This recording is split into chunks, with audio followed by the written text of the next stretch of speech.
ठीक है, तो अपने डिस्कशन स्टार्ट करते हैं लास्ट ईयर के क्वेश्चन पेपर से। लास्ट ईयर का क्वेश्चन पेपर अगर आप ये वाला देखो, जो कि है लास्ट ईयर क्वेश्चन पेपर का question number B, page number I think page number 5 पे, ठीक है।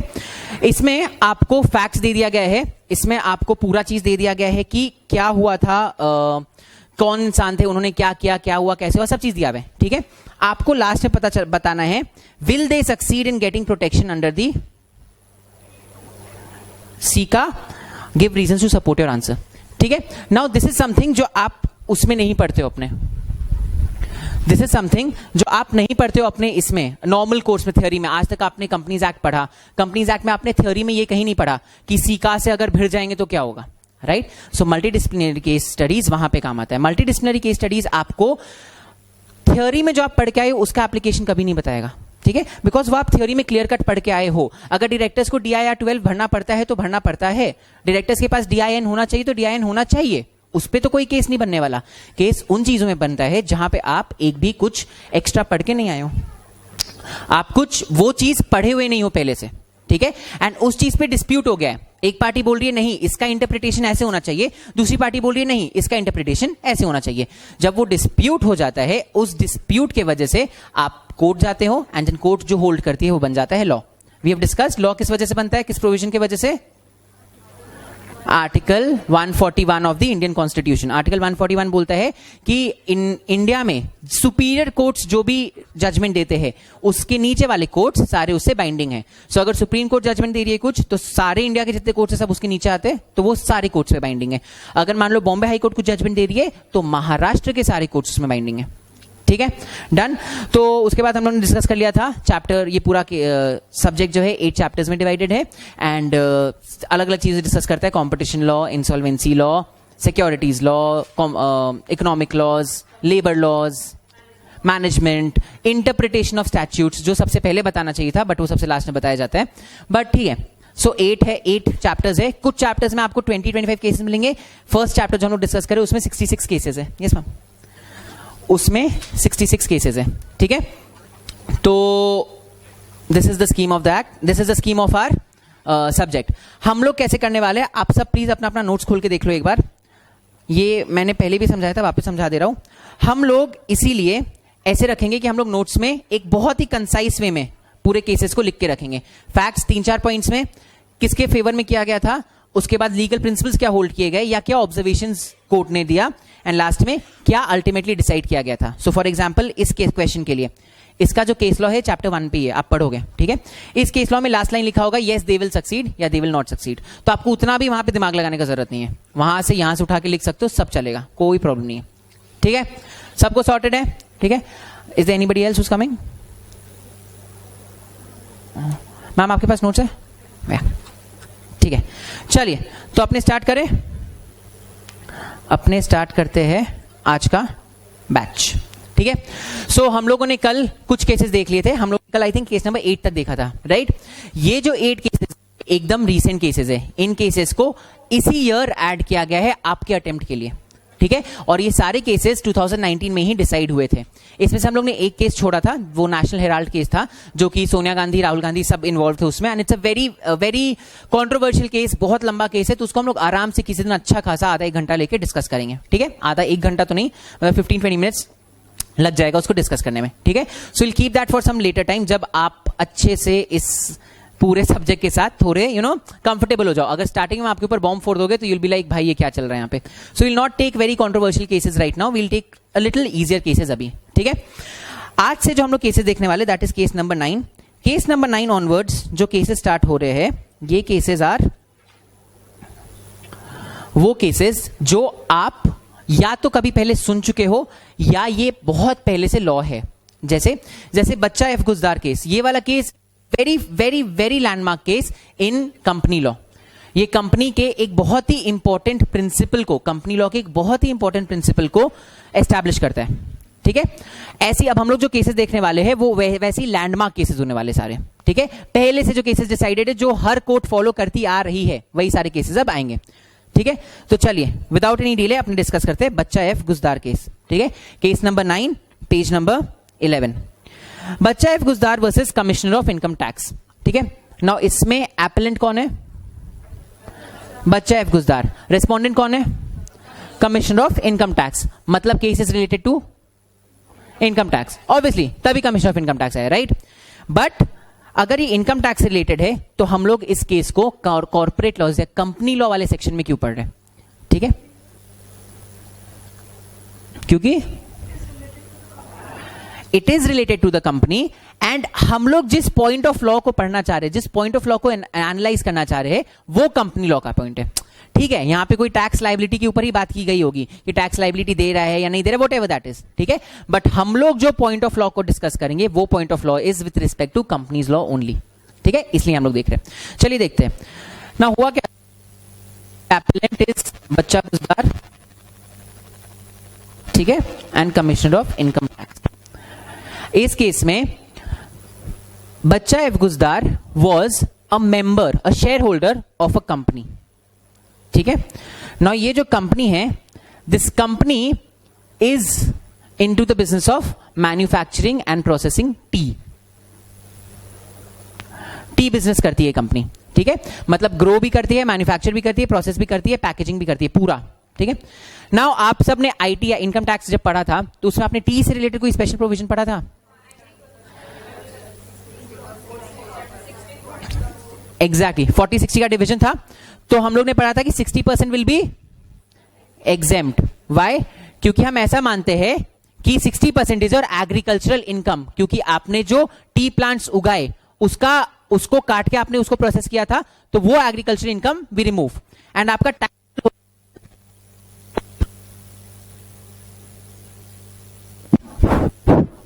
ठीक है, क्लियर। तो ये चीज किसको अप्लाई करता है? टी बिजनेस को, मतलब कंपनी को। तो अगर कोई भी ऐसी कंपनी है which is involve in the process of manufacturing and processing of T, तो उनको 60% उनका जो इनकम होता है वो टैक्सेबल नहीं है। हम लोग सब पढ़ के आए हैं। नाउ सुनो क्या हुआ था इस केस में। कंपनी है, बच्चा गुजदार क्या है इसका? शेयर होल्डर, इस कंपनी का शेयर होल्डर है। अब अगर कंपनी कुछ प्रॉफिट कमा रही है तो कंपनी अपने शेयर होल्डर को क्या देगी? डिविडेंड, ठीक है। तो बच्चा गुजदार को लेट्स से 1000 रुपीज डिविडेंड मिला, ठीक है ना। उस जमाने में dividend income was taxable, it was chargeable to income tax, ठीक है। तो बच्चा एफ गुजदार का जब इनकम टैक्स रिटर्न भराया गया एंड उनका जब स्क्रूटिनी में आया तो इनकम टैक्स डिपार्टमेंट ने बोला, देखिए सर, आपने ये डिविडेंड इनकम जो आपको मिला था उसका आपने ट्रीटमेंट अपने इनकम टैक्स रिटर्न में नहीं दिया है, ठीक है। आपने उसको अपना उसके ऊपर टैक्स नहीं भरा बेसिकली। समझा सबको? ठीक है। बच्चा गुजदार सेड कि वेट, ये इनकम कहां से आया है? मेरे कंपनी से आया है जो कि टी बिजनेस में इन्वॉल्व है, राइट। तो हम इस पे टैक्स देने के लिए रेडी है, बट हम टैक्स केवल 40% पे देंगे, 60% पे हम टैक्स नहीं देंगे। क्यों? बिकॉज 60% टी बिजनेस वाला एग्जेम्प्ट होता है, ठीक है। तो इनकम टैक्स ने बोला, देखो भाई, आप ज्यादा दिमाग लगा रहे हो, ये आपका टी बिजनेस नहीं आया है, ये आपका शेयर से आया है और उसका डिविडेंड इनकम है। It is not from the process of manufacturing T, ठीक है, आपका इनकम वो नहीं है।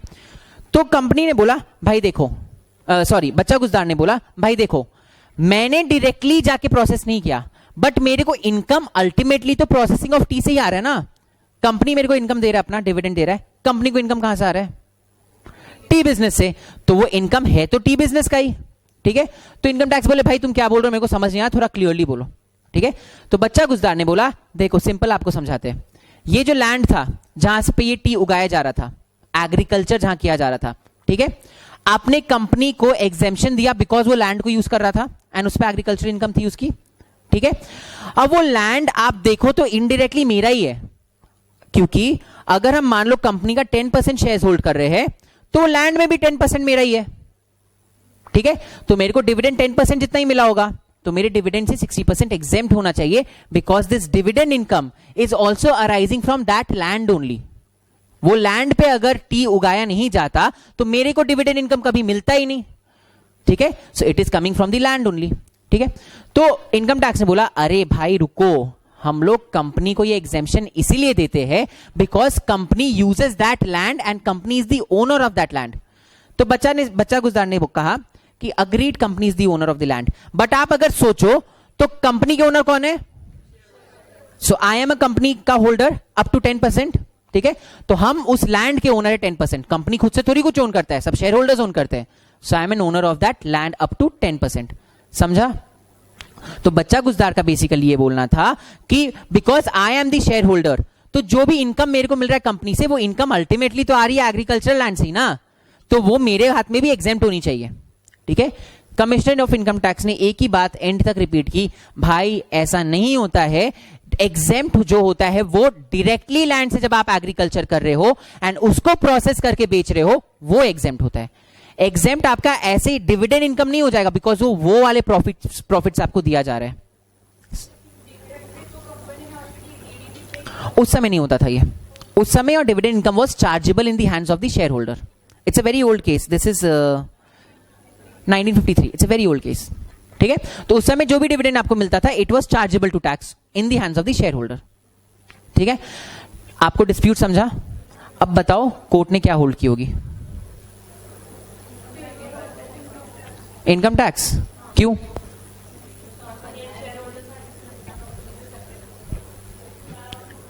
ओके, बट जो बच्चा गुजार ने बोला वो ठीक ही बोला ना भाई, अल्टीमेटली कंपनी का प्रॉपर्टी, कंपनी है क्या? कंपनी इज मेरा प्रॉपर्टी, तो कंपनी का प्रॉपर्टी इज माय प्रॉपर्टी।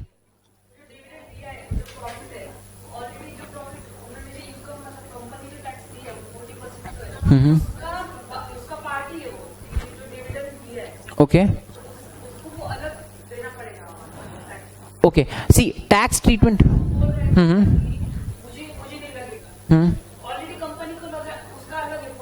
हाँ ओके, तो आप बोल रहे हो बिकॉज कंपनी उसमें ऑलरेडी टैक्स पे कर चुकी है, इसलिए इनको नहीं पे करना पड़ेगा, ठीक, यही बोल रहे हो ना? तो कंपनी को ऑलरेडी वो बेनिफिट मिल चुका है, इसीलिए इनको बेनिफिट नहीं मिलेगा। ओके, अगर व्हाट इफ कंपनी ये बेनिफिट नहीं लेती?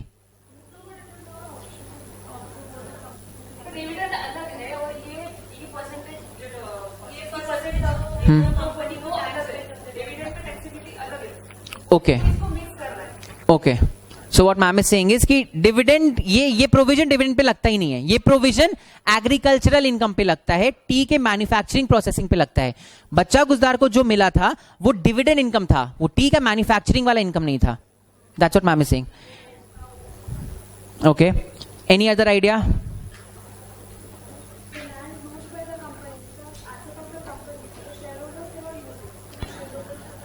It's not the asset of the shareholders. If you are like let's say 50% owner of a company, तो कंपनी के जो प्रॉपर्टीज है उसमें 50% प्रॉपर्टी आपका नहीं होगा, वो कंपनी का होगा। Okay okay, anybody who thinks no shareholders का ही प्रॉपर्टी होता है वो? It is the company's property. Okay, और कुछ आइडिया किसी को भी? किसी को नहीं लगता Bacha F Guzdar will win? Nobody thinks so, sir आप? ओके, सुनिए, तो इसमें क्या होता है, कोर्ट ने होल्ड किया कि ठीक है मिस्टर गुजदार, बहुत स्मार्ट दिमाग लगा रहे हो बट गलत लगा रहे हो, ठीक है। फर्स्ट थिंग, ये जो एग्जेम्पशन का प्रोविजन है, उस प्रोविजन में लिखा हुआ है 60% will be exempted only in cases of manufacturing and processing of T, ठीक है। क्या आपने खुद से जाके मैन्युफैक्चर एंड प्रोसेस किया जिसको बेच के आपको ये मिला? नहीं मिला। तो बच्चा एफ गुजदार ने बोला भाई इसकी इंटेंशन में तो घुसो, इंटेंशन क्या है कि टी वाले बिजनेस से जिसको पैसा मिल रहा है उसका 60% माफ होना चाहिए, दैट इज द इंटेंशन। इसमें कोर्ट्स ने होल्ड किया एंड रिमेंबर फॉर एवर, पूरे जब तक प्रोफेशनल नहीं दे दो, it is a rule of law कि हम लोग टैक्सेशन स्टैट्यूट्स को, टैक्स के लॉज को कभी भी इंटरप्रेट करते हैं, हम लोग जो लिखा हुआ है उसको एज इट इज इंटरप्रेट करते हैं, हम लोग इंटरप्रिटेशन के मतलब उसके इंटेंशन पे नहीं घुसते, ठीक है। फिजिकल स्टैट्यूट्स, टैक्सेशन स्टैट्यूट्स, ऐसा कोई भी स्टैट्यूट जो नॉर्मल पब्लिक के ऊपर मॉनेटरी ऑब्लिगेशंस डाल रहे हैं, ठीक है, वो सारे स्टैट्यूट्स आर इंटरप्रेटेड लिटरली। उनको no mischief rule, no purposive construction, no golden rule also, only literal interpretation, ठीक है, हमेशा। तो यहां पे भी कोर्ट ने बोला भाई आप इंटेंशन जाओ भाड़ में, टैक्सेशन स्टैट्यूट है, we can not use that. Taxation statute में जो लिखा है वही यूज होगा। लिखा हुआ क्या है? Manufacturing and processing of T. आपका कौन सा है? Dividend income. आपको ये बेनिफिट नहीं मिलेगा। तो फिर उसने अपना सेकंड कंटेंशन उठाया कि बट भाई लैंड तो मेरा ही है, कंपनी के नाम पे, बट लैंड तो मेरा ही है। तो द कोर्ट वाज लाइक भाई सेपरेट लीगल एंटिटी सुने हो कभी? The company has a right of holding property in its own name. वो प्रॉपर्टी कंपनी की है, आपकी नहीं है. आपका उसमें कौन सा इंटरेस्ट है? बेनिफिशियल इंटरेस्ट है. आपका बेनिफिशियल इंटरेस्ट है उसमें, आपकी ओनरशिप नहीं है. ठीक है. सो अल्टीमेटली क्या होल्ड किया गया? इनको पूरा 100% के ऊपर टैक्स पे करना पड़ेगा या 60% एग्जेम्प्ट होगा?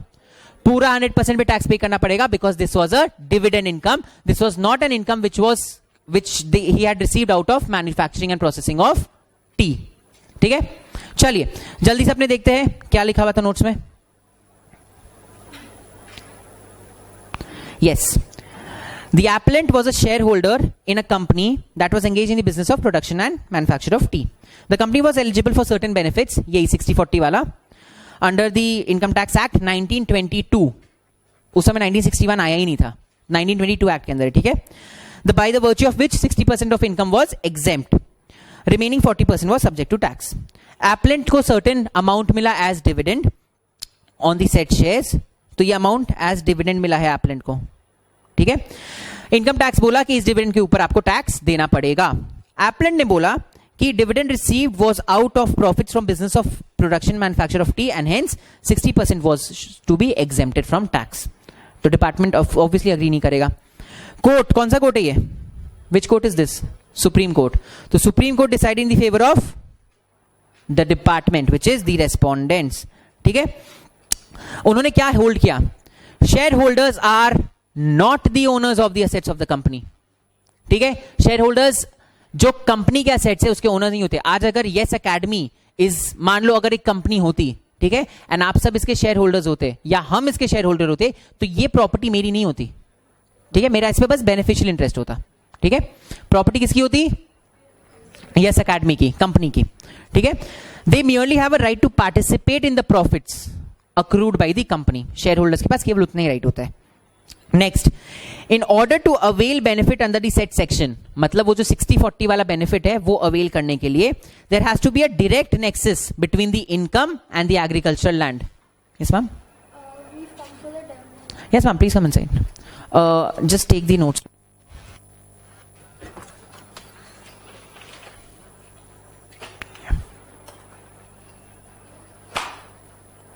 You're welcome. ठीक है. So there has to be a direct nexus between the two things. So यहाँ पे direct nexus था? नहीं था, because एक इनकम वहां पे चल रहा है from agriculture. आपको वो इनकम नहीं मिल रहा, आपको डिविडेंड मिल रहा है by virtue of your holding in the company. आपको उससे कोई मतलब नहीं है कि वहां पे इनकम कैसे आ रहा है, आपको अपने शेयर होल्डिंग की वजह से मिल रहा है. Right. And the third one is if you accept the contention it will defeat the intention of the legislature. ठीक है. उन्होंने उसके बाद ये भी बोला कि भाई और जो तुम इंटेंशन चिल्ला रहे हो ना, अगर हम आपका कंटेंशन एक्सेप्ट कर ले तो मेरे इंटेंशन के अगेंस्ट चल जाएगा. बिकॉज इंटेंशन क्या था कि manufacturing and processing of T वाले बिजनेस को बेनिफिट देना है, ना कि उससे कोई इनडायरेक्ट बेनिफिट मिल रहा है उसको देना है. समझा सबको? सबको समझा? एवरीबडी? चलो ठीक है. Conclusion, the appellant was not given the benefit of the exemption. ठीक है. चलिए ma'am, we have already started with the cases. ठीक है. आपको इंट्रोडक्शन वगैरह I will explain in the end what the subject is and how we go about it. अभी आपको इतना बता दे रहे, we are talking about cases with respect to companies law, and उसमें how we go about it is I discuss the facts first, then we have a discussion कि क्या hold होना चाहिए, and then we see what was actually held. ठीक है. So discussing company law के cases right now. ठीक है. Now we are on the case number 10. ठीक है. नोट्स का case number 10, page number 12. Clear सबको? वो वाला केस क्लियर हो गया. नाउ आ जाओ अगले केस में. Union of India and another versus Mahalakshmi saw mills private limited. ठीक है. नाउ इस केस में क्या हुआ था? This is also an appeal. ठीक है. Which is with the which court? It's with the Delhi high court. Case के नाम के बगल में आपको हमेशा फोरम दिखेगा. ठीक है. So Delhi means Delhi high court. ठीक है. दिल्ली हाई कोर्ट के पास ये केस चल रहा है. केस में हुआ क्या था देखो. जो एप्लेंट है, यहां पे एप्लेंट कौन है? Union of India, that is the government of India. ठीक है. एंड रेस्पोंडेंट कौन है? Mahalakshmi saw mills private limited. तो एप्लेंट के पास एक प्रॉपर्टी थी, दे हैड सम लैंड. ठीक है. उस लैंड को उन्होंने लीज में दिया था to some person called Jagjot Singh. ठीक है. एक जगजोत सिंह नाम के इंसान को उन्होंने वो प्रॉपर्टी लीज में दी थी. यहां तक सॉर्टेड है। तो लीज में आप किसी को देते हो तो आप एक लीज डीड बनाते हो, ठीक है।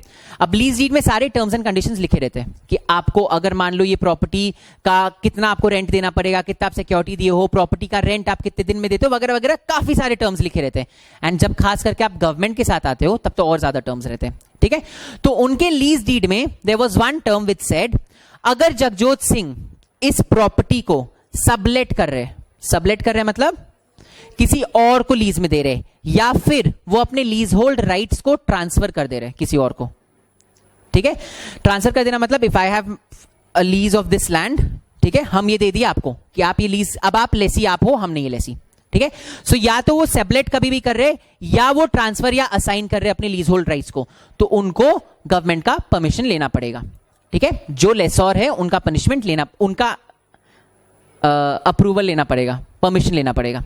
क्लियर, यहां तक क्लियर। लीज डीड क्या बोलता था, चलिए। तो Jagjot Singh was like fine, क्या फर्क पड़ता है, परमिशन ही तो लेना है, ले लेंगे, ठीक है। जगजोत सिंह आ गए इधर, ले लिया लीज, ठीक है। लीज लेने के बाद कुछ दिन तक लीज वैसे ही अपने नाम पे रखे। उसके बाद कुछ दिन बाद उन्होंने एक पार्टनरशिप फर्म डाल दी। पार्टनरशिप फर्म डालने में पार्टनरशिप का नाम था एमएसएम पार्टनरशिप। ये देखो यहां पे, वो उस पार्टनरशिप के पार्टनर बने। पार्टनरशिप में क्या पार्टनरशिप का अलग से कोई प्रॉपर्टी होता है, या पार्टनर्स की प्रॉपर्टी ही उसका प्रॉपर्टी होता है? पार्टनर्स की प्रॉपर्टी उसका प्रॉपर्टी होता है। तो इन्होंने ये लीज, जो ये लीज वाला लैंड था, ठीक है, उसको अपने पार्टनरशिप में यूज करना शुरू कर दिया, ठीक है। क्या यहां पे कुछ भी ट्रांसफर ऑफ पार्टनरशिप हुई है? कुछ भी ट्रांसफर ऑफ पार्टनरशिप हुई है? यहां पे नहीं हुई है। क्यों?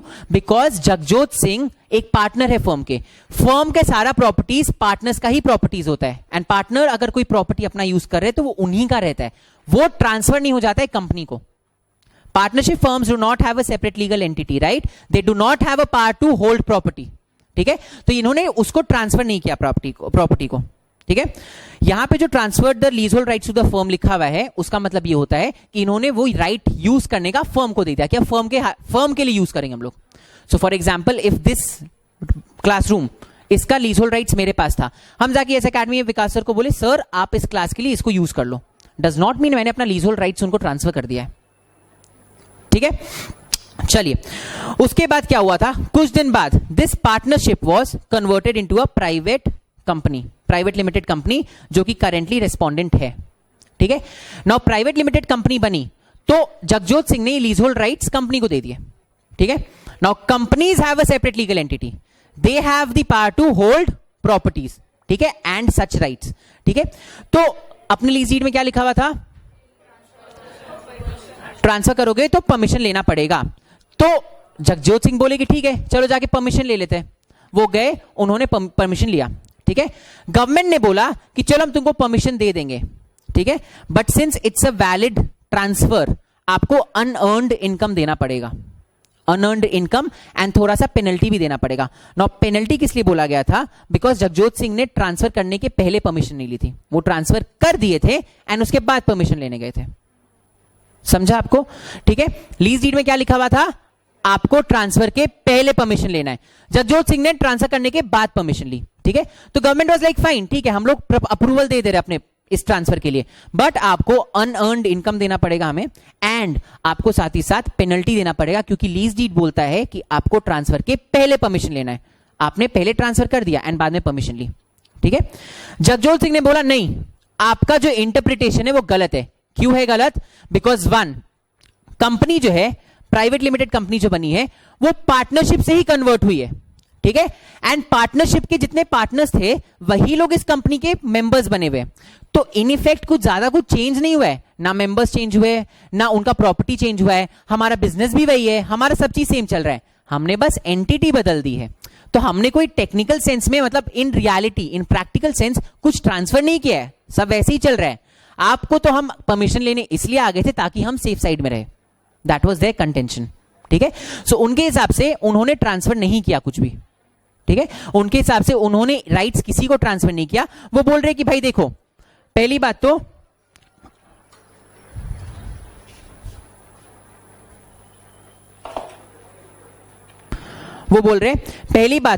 जो कंपनी है वो प्राइवेट लिमिटेड कंपनी है, हम जितने पार्टनर्स थे वही पार्टनर्स फर्म वाले सारे पार्टनर्स उठ के उस कंपनी के मेंबर्स बन गए। तो भाई कंपनी का कॉन्स्टिट्यूशन सेम है, कंपनी का सब चीज सेम है, आप क्या बोल रहे हो ट्रांसफर कर दियो? ठीक है, दिस वाज देयर कंटेंशन। समझा दोनों साइड? इन्होंने ये कंटेंशन दिया, इसके बदले में यूनियन ऑफ इंडिया क्या कंटेंशन दे रही होगी? यूनियन ऑफ इंडिया यही कंटेंशन दे रही होगी, जब तक पार्टनरशिप फर्म था तब तक ठीक था, आप ही के नाम पे लीज होल्ड राइट्स थे। कंपनी बनने पे आपने सेपरेट एंटिटी को लीज होल्ड राइट्स दे दिए, मतलब there is a transfer of leasehold rights. ठीक है, अब चाहे आप लोग पार्टनर्स सारे के सारे शेयर होल्डर्स वैसे की वैसे बन जाओ, सारा आपका काम धंधा सब सेम हो, सब चीज कॉम्पोजिशन वगैरह एवरीथिंग सेम हो, उससे हमें फर्क नहीं पड़ता।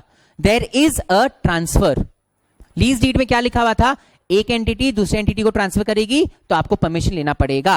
यहां पे आपने अपने पर्सनल कैपेसिटी से उसको ट्रांसफर कर दिया कंपनी को, आपको परमिशन लेना चाहिए था। समझा दोनों साइड का contention? Now tell me what the court should decide. Why?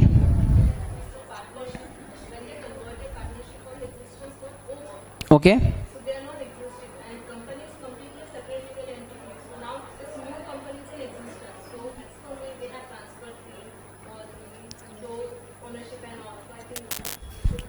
okay, ma'am said कि since the partnership firm is now dissolved completely and new company आई है and उस कंपनी को सब चीज ट्रांसफर कर दिया गया है, so there is a transfer to a separate entity, so the Union of India should win. Anybody anything else? कुछ और कोई और ओपिनियन, या if you think कि नहीं Union of India should not win? Nothing? Everybody thinks the same? चलिए देखते फिर क्या डिसाइड हुआ था। ठीक है, the court decided in the favor of appellant which is the government, the lessee। ठीक है, उन्होंने क्या लीगल प्रिंसिपल्स होल्ड किए? उन्होंने होल्ड किया on conversion all properties of the firm wastes in the company. ठीक है, it does not matter if all the partners of the firms become the share holders of the company. Since a company has a separate legal entity, the assets stand transferred. ठीक है, separate legal entity का principal इस case में again Indian courts ने allow की है, मतलब Indian courts ने रिकॉग्नाइज किया है। इसका फायदा क्या हुआ? आगे कहीं पे भी अगर पार्टनरशिप फर्म कंपनी में कन्वर्ट कर रही है तो वहां पे कोई भी अगर ये बात आके बोलेगा यार पार्टनर्स ही तो सारे शेयर होल्डर्स है, तो आप उनको ये जजमेंट दिखा सकते हो। देखो कोर्ट ने ये बात कहा है कि अगर सारे पार्टनर्स शेयर होल्डर्स होते हैं तो भी there is a transfer, right? So this position has been settled. Transfer अगर मान लो कन्वर्जन हो रहा है partnership firm into a company, there is a valid transfer. चलेगा? ठीक है, next, such a transaction resulted in transfer of leasehold rights, therefore approval was required and unearned income was rightly demanded। ठीक है, चलेगा? conclusion, respondent was directed to pay the unearned income as well as the penalty amount। उनको direct किया गया था कि आप दोनों चीज पे करो। क्लियर? सबको क्लियर अच्छे से? ठीक है, सो अब आपके सामने कभी भी कोई भी आके ये बात अगर बोलता है कि अगर कोई पार्टनरशिप फर्म कन्वर्ट हो रही है into private limited company, given that सारे पार्टनर्स कंपनी के शेयर होल्डर्स बन रहे हैं, तो ये वैलिड सेंस में कोई ट्रांसफर नहीं है, बस एंटिटी चेंज हुई है। You can go and tell them sorry you are wrong, it is not the case. वहां पे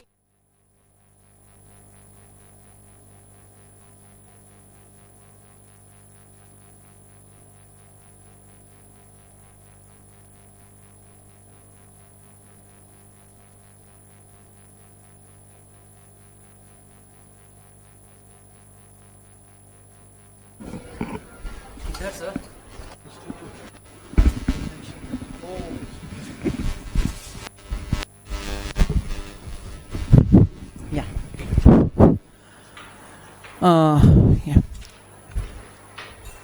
ये केस क्लियर हुआ सबको?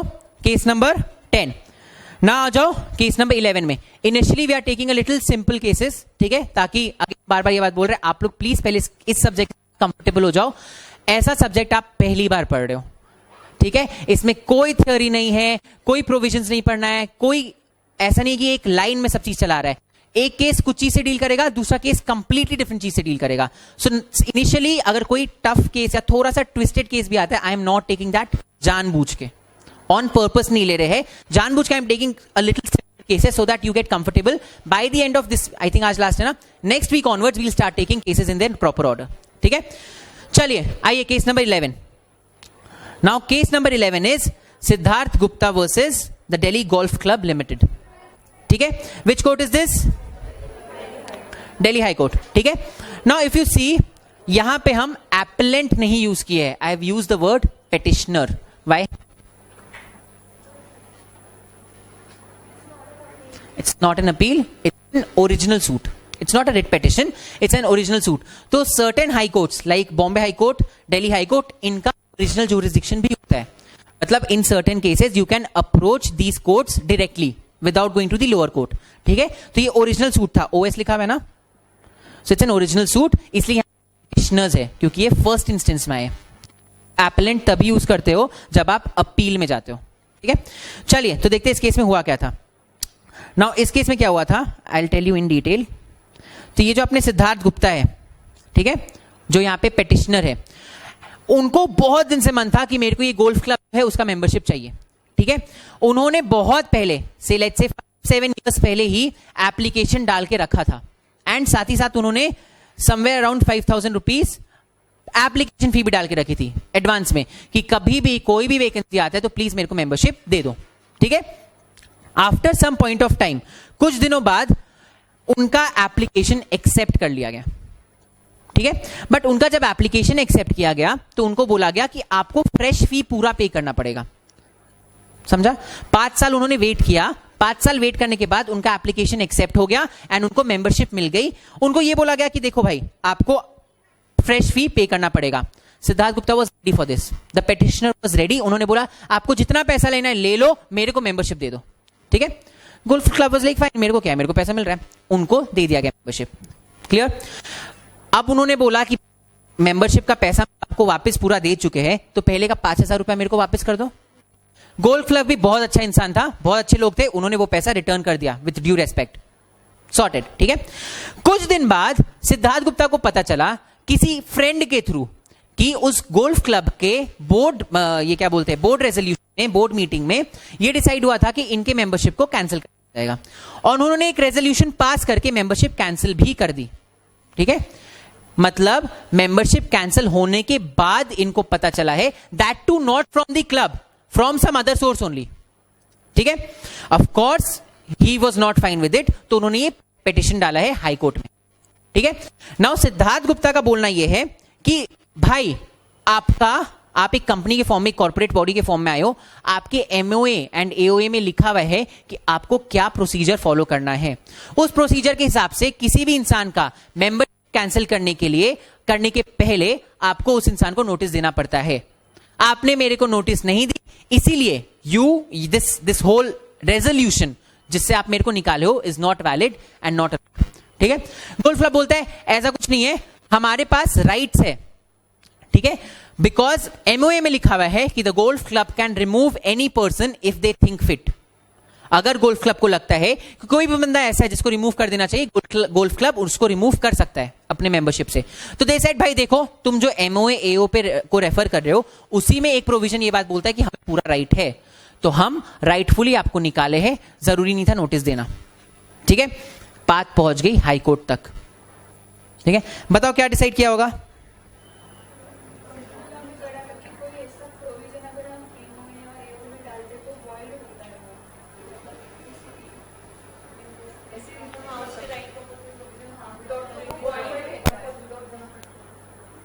Okay, but you are talking about shareholders, right?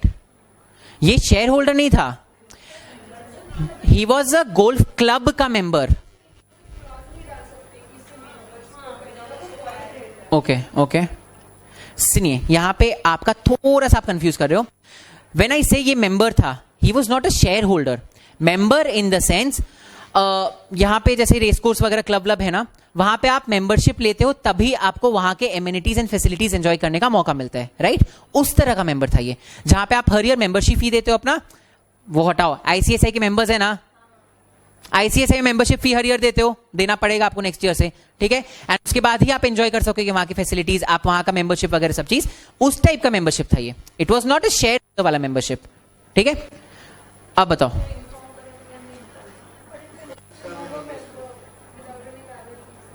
Okay, it should serve a notice before. Why? क्यों जरूरी है notice देना?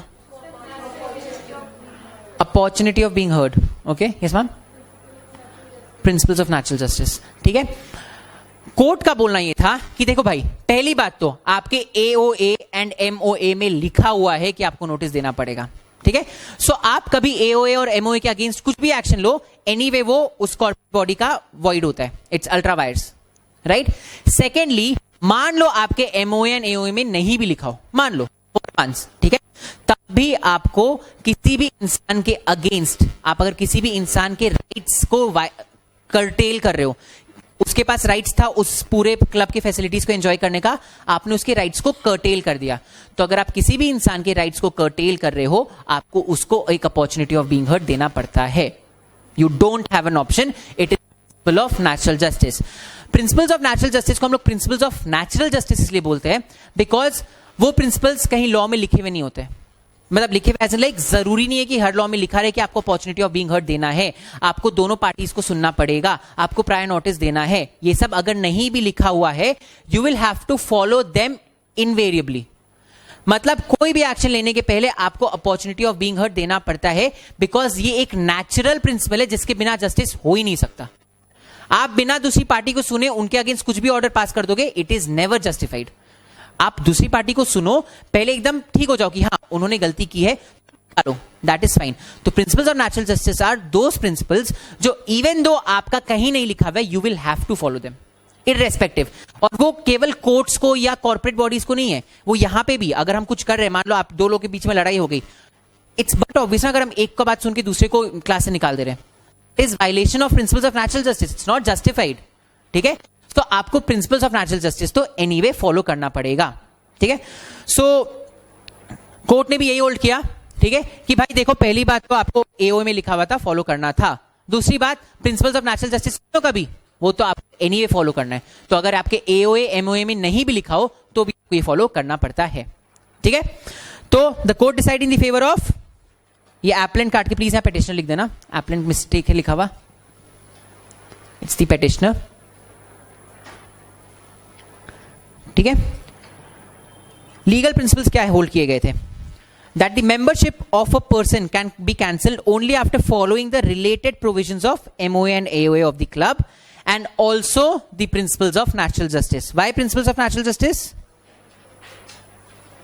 क्यों फॉलो करना पड़ रहा है प्रिंसिपल्स ऑफ नेचुरल जस्टिस? वो तो कौन सा प्रिंसिपल फॉलो करना पड़ रहा है, क्यों करना पड़ रहा है? क्योंकि आप किसी के राइट्स को कर्टेल कर रहे हो और उस समय आपको करना ही पड़ता है। आप किसी भी इंसान के राइट्स को कर्टेल कर लो, अगर हम यहां पे मान लो आप में से किसी को भी फॉर एनी XYZ रीजन उठा के बाहर, मतलब I ask you to leave the class, I am curtailing your right of not sitting here, जो आपका राइट है, ठीक है, I will have to give an opportunity of being heard, उसके बिना I can not throw you out of the class, it's okay, ठीक है। तो principles of natural justice follow करना ही पड़ता है।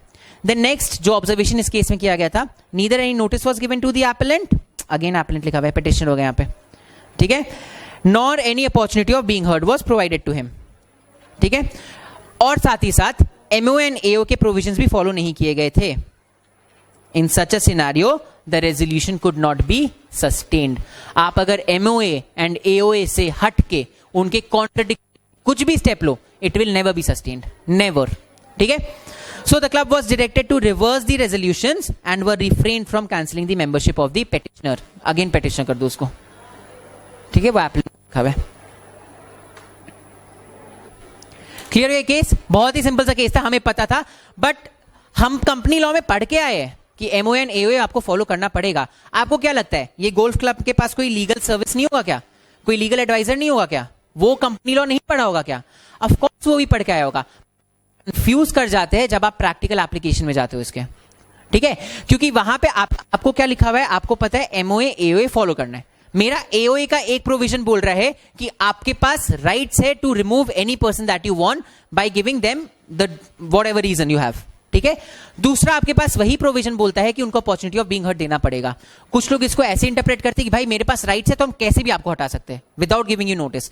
कुछ लोग ऐसे इंटरप्रेट करते नहीं, आपको दोनों को साथ में लेके चलना है, मतलब आप ये राइट्स एक्सरसाइज करो रिमूव करने का, but only after giving proper notice. So dispute ये सब वजह से ही आता है, ठीक है। And that is I reading this so that हमें क्लियर पता रहे कि लॉ ने किस चीज को, कोर्ट ने किस चीज पे क्या प्रिंसिपल होल्ड किया है, ठीक है। क्लियर ये चीज? सिंपल केस था। Case number 12 we'll not see today, case number 12 we'll skip and we'll see later, ठीक है। नाउ आते केस नंबर 13 पे. Now, out of all of you, how many of you are sitting for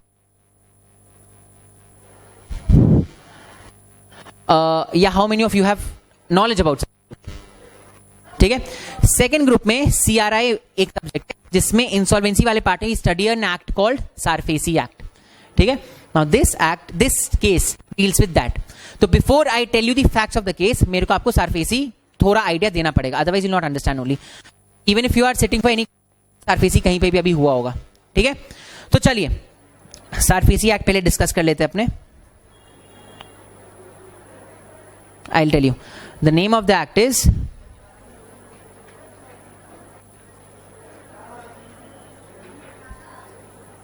SARFAESI act 2002. ठीक है. Now बहुत ही weird सा नाम है सारफेसी एक्ट. ये क्या होता है? Plus why have I written it all in caps lock. हम कैपिटल्स में क्यों लिखे? इसलिए लिखे हैं because SARFAESI is not the name of the act, it is just an abbreviation जो हम लोग यूज करते हैं. ठीक है. The name of the act is securitisation and reconstruction of financial assets and enforcement of security interest. ठीक है. इतना बड़ा नाम है उस एक्ट का, सेक्यूरिटाइजेशन and reconstruction of financial assets and enforcement of security interest. इस पूरे एक्ट को हम लोग सारफेसी एक्ट बुलाते हैं बिकॉज ऑफ कोर्स बार बार इतना लंबा नाम लेना इज नॉट जरूरी. अब ये एक्ट करता क्या है? ठीक है. अभी हम आपको डिटेल में कुछ नहीं पढ़ा रहे, हम आपको बस इतना ओवरव्यू दे रहे जिससे आपको समझ में आ जाए हो क्या रहा है. ठीक है. ये एक्ट करता क्या है? ये एक्ट दो चीजों के लिए बना हुआ है. फर्स्ट इज ये पार्ट एंड सेकंड इज ये पार्ट. सो जब ड्राफ्ट्समैन ने इस एक्ट का नाम दिया तो लोग ने थोड़ी सी भी क्रिएटिविटी नहीं दिखाई. जो एक्ट करता है उठा के वैसे का वैसे नाम में डाल दो, तब भी इतना लंबा एक्ट बना है. ठीक है. तो ये काम क्या करता है? पहला काम सेक्यूरिटाइजेशन,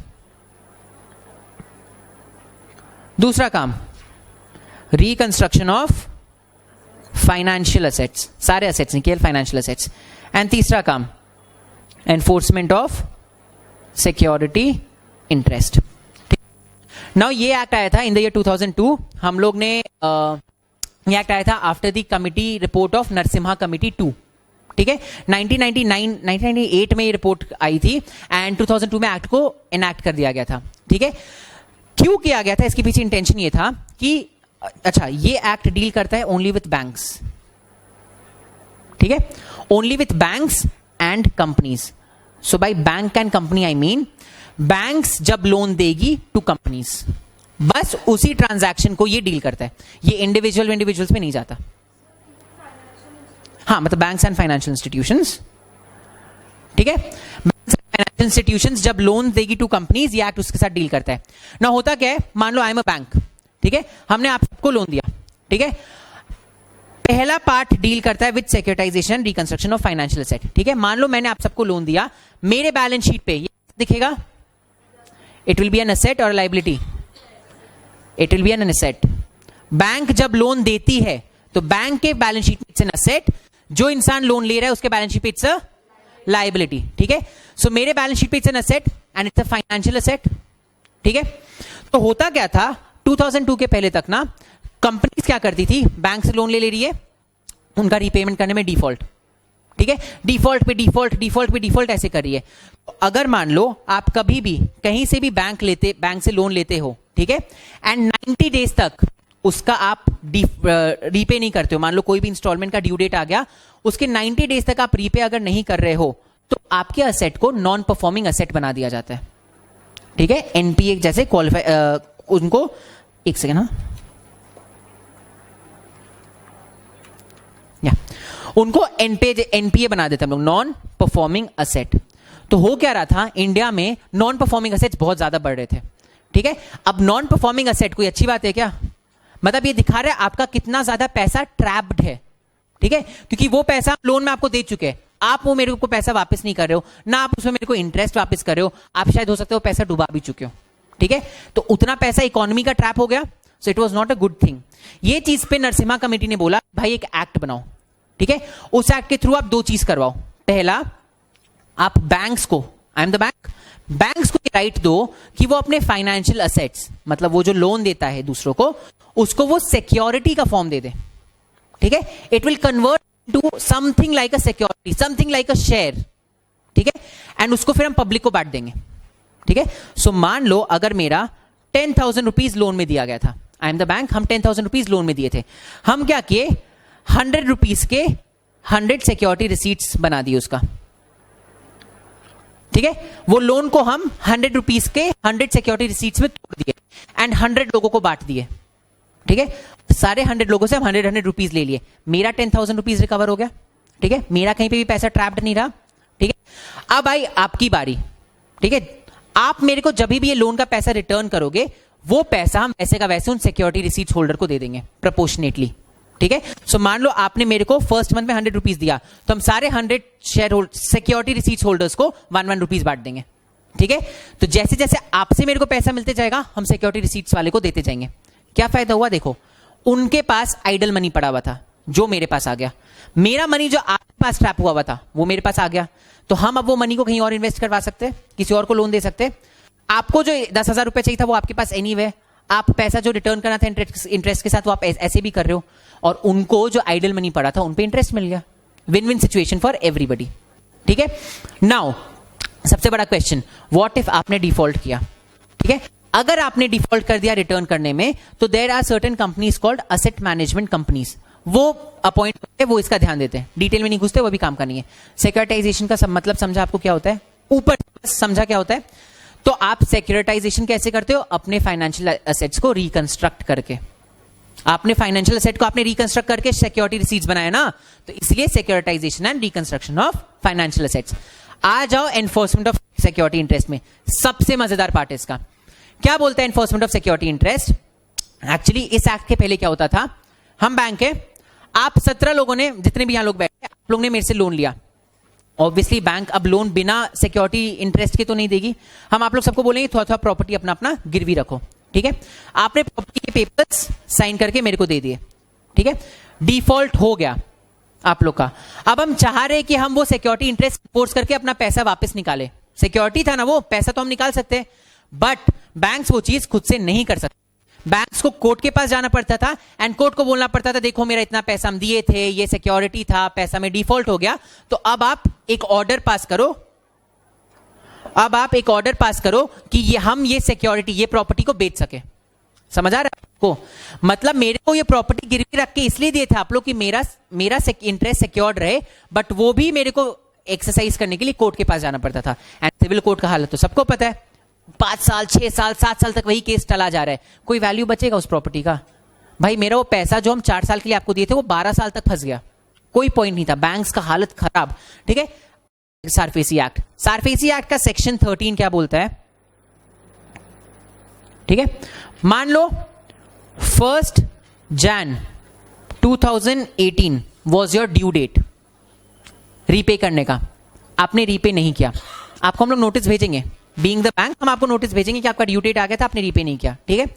90 डेज पार हुआ, आपने फिर भी रीपे नहीं किया, 90th डे के एंड पे, 91st डे पे आपके असेट को हम नॉन परफॉर्मिंग असेट बता देंगे। ये तो हम आपको बता दिए 90 डेज के बाद नॉन परफॉर्मिंग असेट हो जाता है। नॉन परफॉर्मिंग असेट जिस दिन बनाए उस दिन पे हम आपको नोटिस भेजेंगे, आपका इतना पैसा मेरे पास पड़ा हुआ है, मतलब आपका इतना पैसा अभी बचा हुआ है जो आपको मेरे को देना है। अगर आपने अगले 60 डेज में पैसा नहीं दिया तो I will come and directly enforce security interest, ठीक है। मान लो 60 डेज में आपने सच में मुझे पैसा नहीं दिया, मेरे को कोर्ट के ऑर्डर का जरूरत ही नहीं है, हम आएंगे और आपकी प्रॉपर्टी का तुरंत ऑक्शन करवा सकते हैं। समझा आपको कितना ज्यादा बड़ा पार्ट दे दिया बैंक्स के हाथ में। आपका 60 डेज से पैसा नहीं आ रहा है, जाओ एंड प्रॉपर्टी का मैनेजमेंट ले लो, जाओ प्रॉपर्टी को ऑक्शन करा दो, कोई नहीं रोक सकता, ठीक है। और ये 60 डेज के दौरान अब इंडिया में लोग क्या करते हैं, हम दिखा देंगे गवर्नमेंट को कि डिस्प्यूट हो गया, कोर्ट में जाके डिस्प्यूट डाल देंगे, ठीक है। एक्ट में साफ साफ लिखा हुआ है इन 60 डेज के दौरान जिन्होंने लोन लिया है, जो डेटर्स है, वो कोर्ट अप्रोच ही नहीं कर सकते। वो कोर्ट अप्रोच तभी कर पाएंगे जब बैंक अपना सिक्योरिटी इंटरेस्ट एनफोर्स कर लिया है उसके बाद। तो आपकी प्रॉपर्टी फर्स्ट इंस्टेंस में तो जाने वाली है, फिर जाके कोर्ट पे के पास जाओ, इंजंक्शन ऑर्डर लो, उसके बाद केस चलेगा। तो भाई इससे बेटर है जो इंसान बेमतलब का बदतमीजी करता था ना, वो पहले पैसा दे देगा। पहले लोगों का मेंटालिटी क्या था, अच्छा कोर्ट के पास जाओगे, जाओ कोई बात नहीं, सिविल केस है, 10 साल तक खिंचाएगा, 10 साल हम आराम से प्रॉपर्टी एंजॉय करेंगे, जजमेंट अगर आएगा 10 साल बाद बोलेगा देने तो हम दे देंगे, ठीक है। अब आप वो नहीं कर सकते क्योंकि 60 डेज बाद आपका प्रॉपर्टी पहले जाएगा, जजमेंट बाद में आएगा, तो उसके बाद ऐसा हो जाएगा सामने वाली सामने वाले इंसान प्रॉपर्टी एंजॉय करते रहेंगे, आप बैठे रहोगे जजमेंट के लिए। अब रोल्स रिवर्स हो गए। समझा सरफेसी एक्ट का मतलब? ठीक है, this is just a broad overview. काफी सारे इंटीग्रिटीज है जो हम लोग सीआरआई में पढ़ते हैं। ठीक है, यहाँ पे आपको ब्रॉड ओवरव्यू समझा क्या दो चीज होता है सरफेसी एक्ट के अंदर।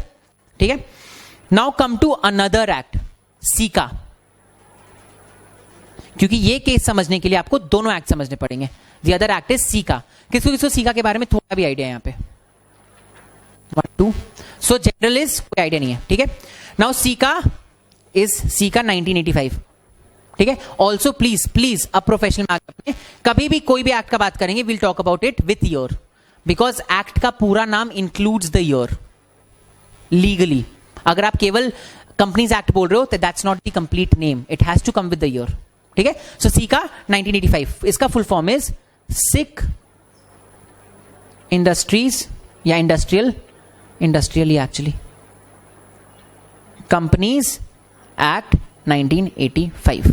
ठीक है, this act came into picture after the committee report of Tiwari committee. Tiwari committee ने 1981 में रिपोर्ट दिया था, जिसके बाद ये एक्ट को 1985 में बनाया गया था। आईबीसी पता है, इंसॉल्वेंसी एंड बैंक्रप्सी कोड। ठीक है, ये उसी का प्रेडिसेसर है। मतलब इस एक्ट के अंडर भी यही बोला जाता था, कोई कंपनी है, कंपनी सिक हो गई। सिक हो गई मतलब क्या हो गई? बैंक्रप्ट। आप सीआरआई में हो? आप सीआरआई में हो? आप बैंक्रप्ट कैसे यूज किए? इंसॉल्वेंट हो गई। ठीक है, bankrupt use only for firms and individuals, not never for companies. ठीक है, इंसॉल्वेंट हो गई कंपनी, इंसॉल्वेंट हो गई, उनके डेट्स बढ़ गए, उनके लाइबिलिटीज बढ़ गए, उनके असेट्स घट गए, तो वो जाएगी to this authority called BIFR। ठीक है, के अंडर इस अथॉरिटी को बनाया गया था। BIFR के पास जाएगी और बोलेगी देखो भाई हम इंसॉल्वेंट हो गए हैं, दो ऑप्शंस रहते हैं, या तो आप मेरे को रिवाइव कराओ। नाउ रिवाइव कैसे होगा? हम किसी थर्ड पार्टी को बोलेंगे पैसे इन्वेस्ट करो इसमें, थर्ड पार्टी को उसके बदले में आपका कंट्रोल मिल जाएगा। सो इफ मेरी एक कंपनी है जो कि इंसॉल्वेंट हो गई है, हम लाख कोशिश के बाद भी उसको रिवाइव खुद से नहीं कर पा रहे, तो हम BIFR के पास जाते हैं और बोलते हैं देखिए सर कंपनी इंसॉल्वेंट हो गई है, अब प्लीज आप किसी बाहर वाले को बोलो पैसा लगा के मेरी कंपनी बचा ले, उसको कंट्रोल मिल जाएगा। ठीक है, BIFR बहुत ट्राई करती है उधर उधर से पैसा लाने का, ये लाने का, वो लाने का। अगर मान लो आप लोग में से कोई रेडी हो गया मेरी कंपनी में अपना पैसा लगा के उसको बचाने के लिए, गुड, कंपनी में पैसा लगाओ, बचा के कंपनी आपकी, मतलब आपकी इन द सेंस कंट्रोल आपका। ठीक है, अगर रिवाइवल नहीं हो पाता है तो BIFR जाती है हाई कोर्ट के पास और बोलती है इस कंपनी को अब कर दो वाइंड अप, इस कंपनी को बचाने का कोई पॉइंट नहीं है। ठीक है, एग्जैक्टली सेम चीज अभी आईबीसी में होता है। The only difference is IBC is time bound. ठीक है, सीका हमारा एकदम ही यूजलेस एक्ट था, इसको बहुत अच्छी इंटेंशन के साथ लाया गया था, बट ये कभी अच्छे से इंप्लीमेंट नहीं हो पाया, बिकॉज यहां पे ये पूरे प्रोसेस के लिए ना कभी कोई टाइम लिमिट सेट नहीं किया गया। तो BIFR में प्रोसीडिंग्स 4 साल 5 साल 10 साल तक चल रही है। भाई जो कंपनी ऑलरेडी इंसॉल्वेंट थी 10 साल बाद तो वो मतलब पीनट्स, उसका वैल्यू पीनट्स जितना होगा, राइट? तो इसलिए caeca failed miserably, but anyway this case is for caeca. Caeca आपने समझते हैं, समझा? तो या तो आपकी कंपनी रिवाइव हो जाएगी या वो वाइंड अप हो जाएगी। Caeca is not in effect right now, IBC has repealed caeca. Insolvency and bankruptcy code ने 2016 में सीका को रिपील कर दिया था। सो ये BIFR वगैरह सब खत्म हो चुके हैं अब। समझा आपको SICA and SARFAESI act? Now आ जाओ इस केस में। ठीक है, आ जाओ इस केस में। इस केस में क्या हुआ? जो अपनी एपेलेंट है this company Madras Petrochem limited company, ठीक है, इन्होंने BIFR के पास रेफरेंस फाइल की थी। इसका मतलब ये कंपनी क्या हो चुकी है? इंसॉल्वेंट। तभी ना BIFR के पास जाएगी कि मेरा रिवाइव कराओ, रिवाइवल कराओ। ठीक है, सो ये गए थे रेफरेंस में BIFR के पास, ठीक है, कि मेरे को रिवाइव कराओ। BIFR ने बहुत ट्राई किया, कोई भी रिहैबिलिटेशन स्कीम नहीं बन पाई। तो अल्टीमेटली क्या होगा? हाईकोर्ट को बोले इनके against wind up order pass कर दो। हाईकोर्ट ने वाइंड अप ऑर्डर पास कर दिया। ठीक है, अब कंपनी जो जाती है BIFR के पास, ऑब्वियसली आपको फर्स्ट अपील मिलता है, तो इसका एपलेट अथॉरिटी तो जो था वो था AAIFR। तो इन्होंने अपील में AAIFR के पास गए। ठीक है, वो इररिलेवेंट है, तो अभी भी अपील में चल रहे। इसी दौरान ICICI which is a bank ने सारफेसी एक्ट के सेक्शन 13 के अंडर इनको नोटिस भेज दिया। नाउ सेक्शन 13 क्या था? नोटिस फॉर, देखो वापस, सेक्शन 13 क्या था?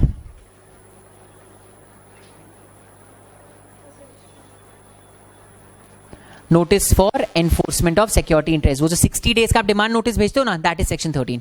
ठीक है, तो आईसीआईसीआई ने क्या बोला, भाई तुम्हारा सीका तो भगवान जाने कितने दिन तक चलेगा, बीआईएफआर ने ऑर्डर पास किया, अब तुम एआईएफआर पास चले गए, फिर बाद में सुप्रीम कोर्ट पास, हमको क्या पता हम कितना दिन तक अपने पैसे के लिए वेट करेंगे। तो उन्होंने बोला हटाओ, भाड़ में जाए, हम अपना सिक्योरिटी इंटरेस्ट एनफोर्स करेंगे अंडर सेक्शन 13। उन्होंने नोटिस भेजा 60 डेज से पैसा नहीं रीपे हुआ, तो उन्होंने अपना सिक्योरिटी इंटरेस्ट एनफोर्स करके पोजेशन ले लिया। ठीक है, सी पोजेशन ले लिया उन्होंने। नाउ प्रॉब्लम क्या आया, यहां से कंपनी बोल रही है भाई मेरा सीका के अंडर ऑलरेडी अपील चल रहा है, तो आप सारफेसी एक्ट बीच में नहीं ला सकते।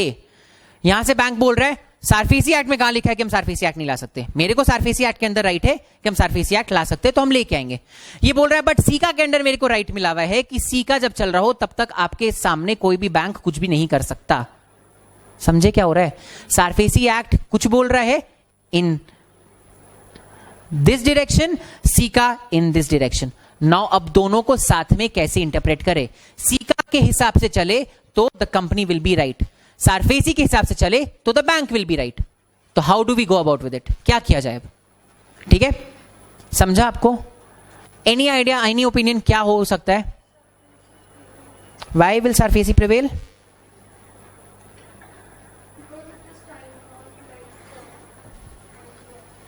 Okay, but just because it's time bound does that mean कि हम लोग उसको इंपॉर्टेंस दे देंगे?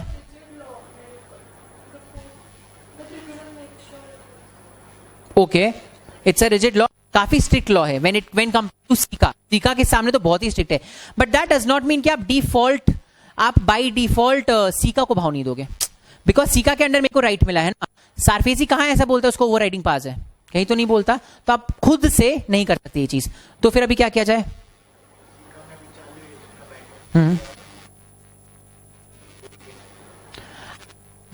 में मैटर चालू है इसलिए दूसरा मैटर नहीं ला सकते। अगर सीका में मैटर चालू है तो हम सीका के अंदर दूसरा मैटर नहीं ला सकते। सारफेसी तो मेरे को कंप्लीटली इंडिपेंडेंट राइट दे रहा है, तो हम तो वहां आ सकते हैं। यू सी क्या प्रॉब्लम हो रहा है? सीका के हिसाब से जाओ तो सीका में कहीं नहीं लिखा है कि सीका विल प्रिवेल, सारफेसी के हिसाब से जाओ तो सारफेसी में भी कहीं नहीं लिखा है सारफेसी विल प्रिवेल, बट हम दोनों साथ में भी नहीं ला पा रहे। क्यों साथ में नहीं ला पा रहे? अगर यहां पे मान लो सारफेसी में उसने एनफोर्स कर लिया सिक्योरिटी इंटरेस्ट अपना, तो लोन ही खत्म हो गया ना, फिर हम क्या चीज का रिहैबिलिटेट करें, क्या चीज का रिवाइव करें? ठीक है, और अगर रिवाइवल चल ही रहा है तो भाई तुम रुक जाओ थोड़े दिन, रिवाइवल के बाद खुद ही तुमको आपका पैसा मिल जाएगा। आप एक तो मेरा ऐसी दिवाला निकला हुआ है, रिवाइवल के लिए कोई इंसान मिल नहीं रहा है, उसके ऊपर से तुम आके और मेरा थोड़ा बहुत प्रॉपर्टी था वो लेके जा रहे। समझा आपको? दोनों में प्रॉब्लम कितना आएगा? तो या any opinion? According to ma'am SICA will prevail, नहीं SARFAESI will prevail. According to sir SICA will prevail. Show of hands, किसको किसको लगता है SICA will prevail? 1, because already proceedings चालू है, तो प्रोसीडिंग्स चालू एक बार हो चुकी तो आप उसको तो बीच में नहीं रोक सकते ना।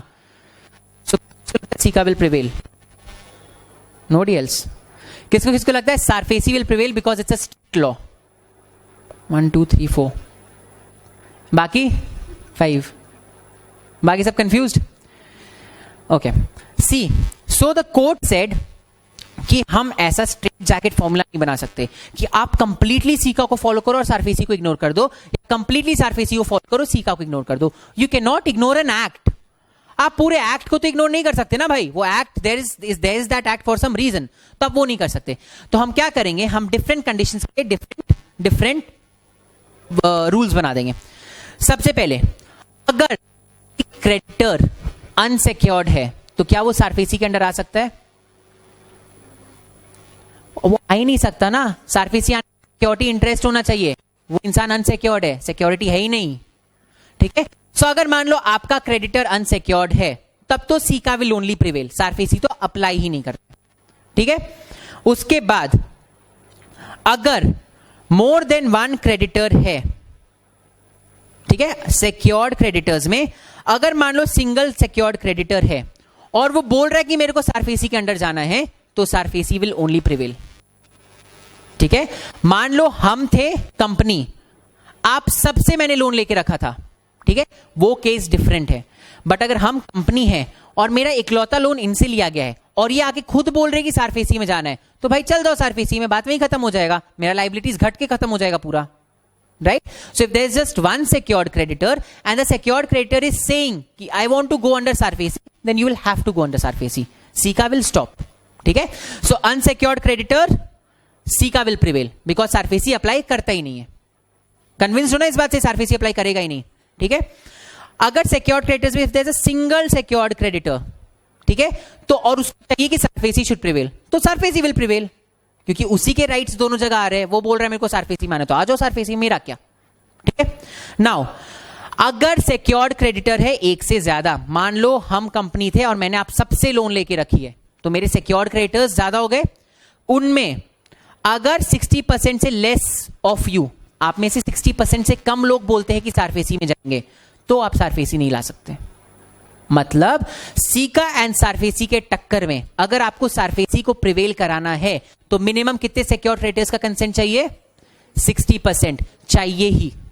अगर 60% से कम है तो caeca will only prevail, SARFAESI will not have any action. ठीक है, समझा? अगर 60% से ज्यादा है, ठीक है, तो with respect to those properties, मान लो इन लोगों ने हां बोल दिया, आप लोग ने ना बोला, ठीक है, आप लोग 60% से ज्यादा हो, तो 60% आप लोग से रिलेटेड जो सिक्योरिटी था उसमें SARFAESI लगेगा, आप लोग से रिलेटेड जो है उसमें सीका लगेगा. ठीक है? So this is a Midway, 60% से ऊपर, बट ये होता है केवल 60% टू 75%. ठीक है, समझा? 60% से कम which will prevail? SICA. 60 to 75 what will prevail? जिन्होंने हां बोला है उनके लिए SARFAESI, जिन्होंने ना बोला है उनके लिए सीका. ठीक है? अगर 75 से ऊपर लोगों ने SARFAESI बोला है, देन सीका के proceedings will abate then and there. SICA वहीं खत्म हो जाएगा, only SARFAESI will come and SARFAESI पूरा आएगा फिर. समझा? सो यहां पे आपको 5 चीजें पढ़नी है. First, unsecured creditor, SICA will prevail. If there is just one secured creditor, SARFAESI will prevail. If there is more than one secured creditor and less than 60% of those secured creditors agree, caeca less than 60% है, caeca. ठीक है? 60 to 75, जिसको caeca चाहिए उसको caeca, जिसको SARFAESI चाहिए उसको SARFAESI. More than 75, SARFAESI. Clear हुआ? क्लियर हुआ? एक बार ये टेबल देख लो. क्या आपको ये टेबल देख के समझ में आ रहा है? ठीक है? The table is made vertically, not horizontally. ठीक है? सो अनसिक्योर्ड क्रेडिटर का उसके नीचे लिखा हुआ है SICA will prevail. Secured creditor को 4 पार्ट्स में, पहले तो 2 पार्ट्स में डिवाइड किया गया है, more than one and just one. Just one हुआ तो SARFAESI विल प्रिवेल, बात खत्म. मोर देन वन को देन अगेन 3 केसेस में डिवाइड किया हुआ है, less than 60, 60 to 75, more than 75. समझा ये केस?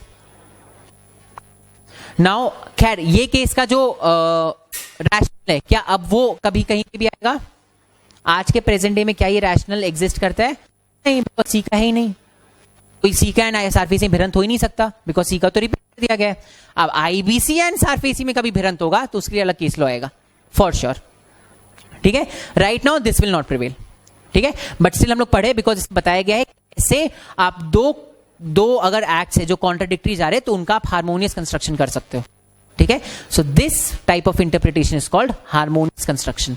जब आप 2 अलग अलग एक्ट्स जो कंप्लीटली कॉन्ट्राडिक्टरी है, एक को मानो तो दूसरा वायलेट होगा, दूसरे को मानो तो पहला वायलेट होगा, तो आप दोनों को ऐसे इंटरप्रेट करते हो कि दोनों के प्रोविजंस हार्मोनियसली एक साथ चले. यहां पे आपने देखा हमने कंडीशंस डाल दिए, चलेगा? तो चलिए जल्दी से देखते हैं. कोर्ट ने रेस्पोंडेंट्स BIFR के फेवर में दिया, वो खैर लंबा केस था तो उसमें नहीं है. अपने को प्रिंसिपल क्या होल्ड करना है? That if there is a conflict between SARFAESI act and SICA, the following is the correct position. ठीक है? And hence the court held that since more than 75% of secured creditors had agreed to enforce their security interest, proceedings under SICA will abate completely. समझा आपको सबको ये case? ठीक है? Clear? चलिए, तो I think this will stop here.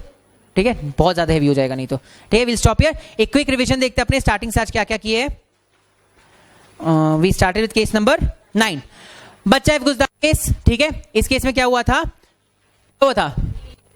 T वाला जो कंपनी थी वो टी बिजनेस इन्वॉल्व थी, जिसको इनकम टैक्स के अंडर 60% एग्जेम्पशन मिलता है प्रॉफिट पे, 40% पे टैक्स पे करना पड़ता है। हम उसके शेयर होल्डर है, मेरे को उस प्रॉफिट से कुछ शेयर डिविडेंड मिला, मेरे ऊपर जब टैक्स भरने का बारी आया, हम बोले मेरे को भी 60% एग्जेम्पशन चाहिए, बिकॉज अल्टीमेटली तो ये इनकम प्रॉफिट वहीं से आ रहा है ना, टी बिजनेस से ही आ रहा है। तो अगर आपने कंपनी को 60% दिया है एग्जेम्पशन, तो मेरे डिविडेंड इनकम पे भी 60% एग्जेम्पशन दो। Will that be allowed? Never. Why? यहां पे सेपरेट लीगल एंटिटी नहीं आएगा, यहां पे आएगा because fiscal statutes are interpreted as it is. Literally statute में क्या लिखा गया है कि it should have a direct nexus to the manufacturing business, और मेरा इनकम क्या था? Dividend income. डिविडेंड इनकम के लिए तो कहीं कोई एग्जेम्पशन नहीं है, so I will not get any exemption. Second point इसमें क्या रेज किया गया कि कंपनी की प्रॉपर्टीज आर नॉट कंपनी की properties, they are shareholders की properties. Is this correct position of law? No, company की प्रॉपर्टीज आर कंपनी की ही properties. Why? Because they have a separate legal entity. ठीक है, आप लोग लेट आए, आप लोग एक केस नहीं समझेगा, बाद में तीनों। ठीक है, आओ इसके बाद हम लोग ने नेक्स्ट केस देखा था union of India versus Mahalakshmi सॉमिल्स।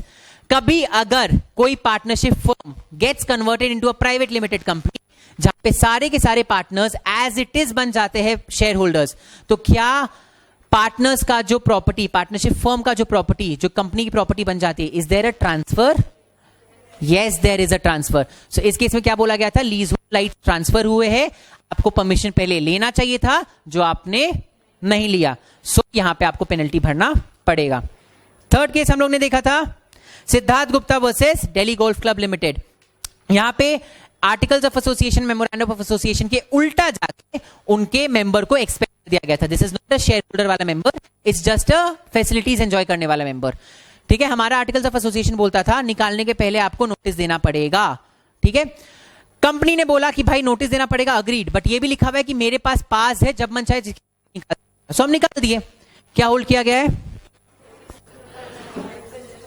Notice देना पड़ेगा, बिकॉज अगर नहीं आपको principles of natural justice follow करना पड़ेगा। ठीक है, this was written over there. So कहीं पे भी अगर आपके आर्टिकल्स ऑफ एसोसिएशन में कोई भी प्रोसीजर दिया हुआ है एंड आप उसके अगेंस्ट जाके कोई रेजोल्यूशन पास करते हो, that resolution is invalid, and आपको प्रिंसिपल्स ऑफ नेचुरल जस्टिस हर उस केस में फॉलो करना पड़ता है जहां आप किसी की भी राइट्स कर्टेल कर रहे हो, राइट्स को कर्टेल कर रहे हो मतलब रेस्ट्रिक्ट कर रहे हो। ठीक है, एंड लास्ट केस जो हम लोग ने आज देखा वो था Madras Petrochem limited versus BIFR and others. यहां पे हम लोग ने देखा सारफेसी एंड सीका का इंटरप्ले।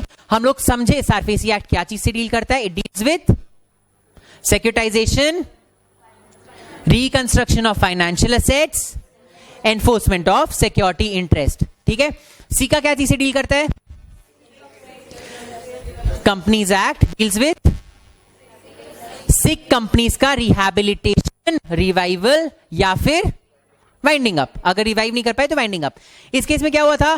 कंपनी का रिहैबिलिटेशन करने का ट्राई किया गया था, जो नहीं हो पाया, इसलिए वाइंडिंग अप ऑर्डर पास हो चुका था।